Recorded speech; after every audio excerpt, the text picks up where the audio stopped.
जन्नत बारू छोरी के भला ही तू जात बारू प्यार को बकम ना हमारी होई तू ही तनी बता लल बुझात बारू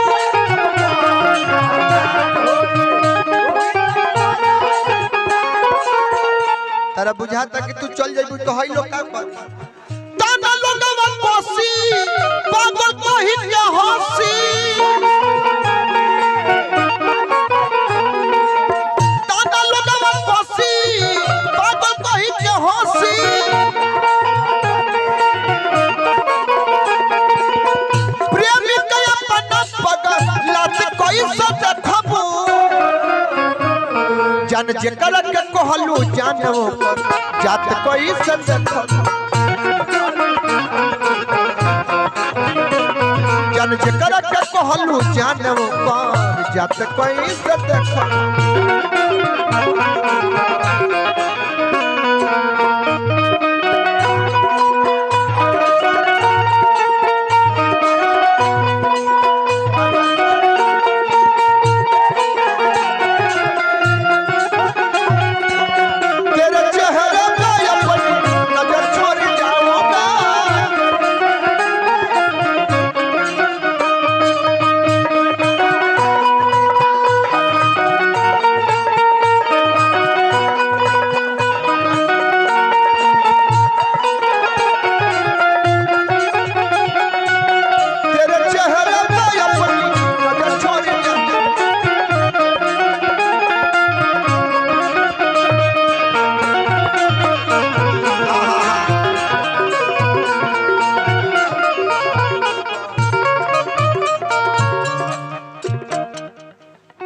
राजा साउंड के मलिकार हमरा शिव कुमार भैया के यहाँ के सुपुत्र बानी सबसे छोट लड़का हमने अंतिम जी भी कहिले हमारे गोलू भैया पुरस्कार भी दिले बारे लोग हमरा तरफ से माला भी लेला नारायण जी तरह के बना के रखस आ राजा अइले हनन उनका चलते का से का हमन के कह देंगे 11 मई के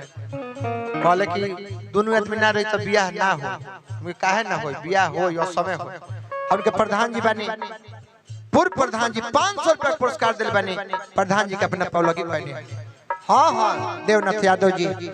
500 रुपया पुरस्कार दिल बने पाए जानता निमाना कर बुचीन है से प्रिय संग जाइबू जहदीन से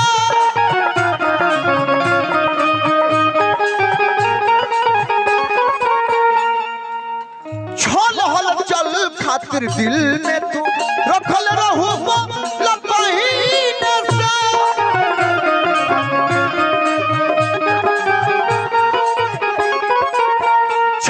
खातिर दिल में तो रखल रहू लतहीन से कुछ तू करबू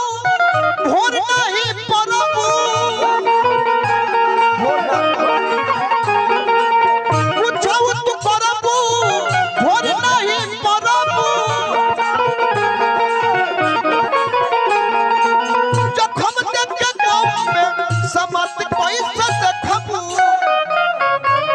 जान जेकर के कहलू जानो